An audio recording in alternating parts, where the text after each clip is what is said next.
Jurassic Park / Jurassic World recap that I'm doing here before the new Jurassic World Rebirth hits theaters. We're talking about Jurassic World Dominion, the movie that is, it's the final movie in the Jurassic World trilogy, kind of, sort of thing, but now it's not really a trilogy anymore because there's a new movie coming out, so what are you gonna do?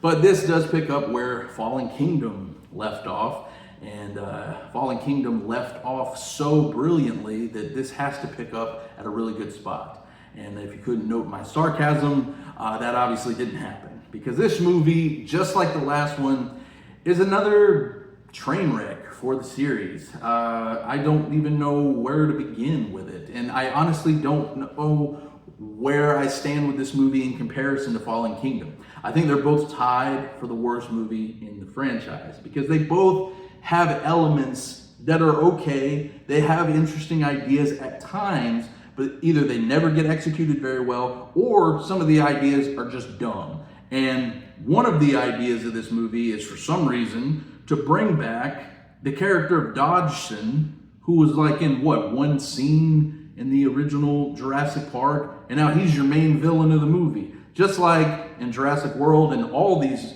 movies in this trilogy, you bring back B.D. Wong as this scientist who is kind of a villain as well. But in this movie, you redeem him for no reason. All of a sudden, he's a good guy toward the end of the movie, and it makes no sense. Like, what are you doing? Plus, this movie adds in 37 other new characters. It brings back the original trio from the original movies. You got Laura Dern, Sam Neill, and Jeff Goldblum all coming back, which is great to see them, but they get nothing to do in this movie. This movie is just a stepping stone of introducing people to the next person, because you got Chris Pratt, you got Bryce Dallas Howard, you got Clone Girl, and then you got Sam Neill, Laura Dern, and Jeff Goldblum. But then you got this girl over here, she's a pilot. They bring back Justice Smith and the other girl from the last movie, who were Bryce Dallas Howard's partners, and then they bring back Chris Pratt's partner from the first Jurassic World, and it's just like, what's going on? Dodgson comes back. Dodgson has this guy that is supposed to be like his protege. He's here for some reason too. And it's just like, who am I supposed to, like in this movie? Because there's 2,800 characters, and I don't know who I'm really supposed to latch onto and follow through this movie, because you keep changing people and you keep introducing new people. I'm like, who the hell is this person? Who the hell is that person? By the end of it, the movie, no spoiler alert, but the movie ends with 10 people getting on a helicopter, including a baby raptor, and they all just flee off and, go off to safety. And it's like, maybe in your movie where you're going to introduce all these characters, let's kill off some people. Take some risks. And that's the problem with Jurassic Park, Jurassic World as a whole, is they don't really take a whole lot of risks. Sure, the original movie has some cool deaths. There's a few decent deaths peppered throughout the series, but when you're going to introduce this many people in a movie where dinosaurs are roaming the earth and killing people, why wouldn't you take the time out to kill somebody? Take a chance.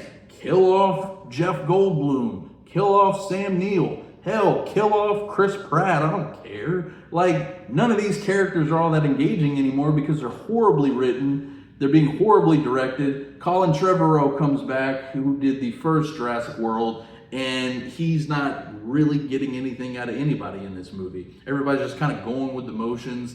And at the end of the day, it just feels like, who cares? They introduce stupid ideas like locusts that are flying all through this movie. Why that's a thing, I have no idea. It's just a shame, because, this is a series that has potential to be good, and I still stand by what I said in the original review for the first movie, is there shouldn't have been any sequels after Jurassic Park. There just really was no reason, other than obviously to make money, which, the first one is to make money too, but the first one is so good and it's such a fine standalone thing, it really didn't need to continue. Now, if you're going to continue it, that's great, you can do that, but you gotta do better. And unfortunately, with this one and Fallen Kingdom, this is the bottom, this is scraping the bottom of the barrel. Like, I don't understand how they sunk to the levels they did with these two movies. You might be thinking I'm over exaggerating a little bit, which I probably am.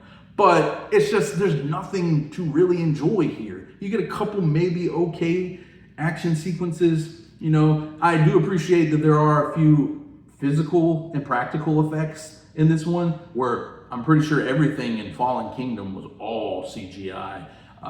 But you know, everything here, mostly CGI. You do get some practical stuff, which is nice to see. And like I said, it is nice to see the original cast come back and interact with these new characters. But again, they're given nothing to do, and you have so many other characters you have to spend time with that by the end of it, it's just like, why bother? It just, you know, I don't get it.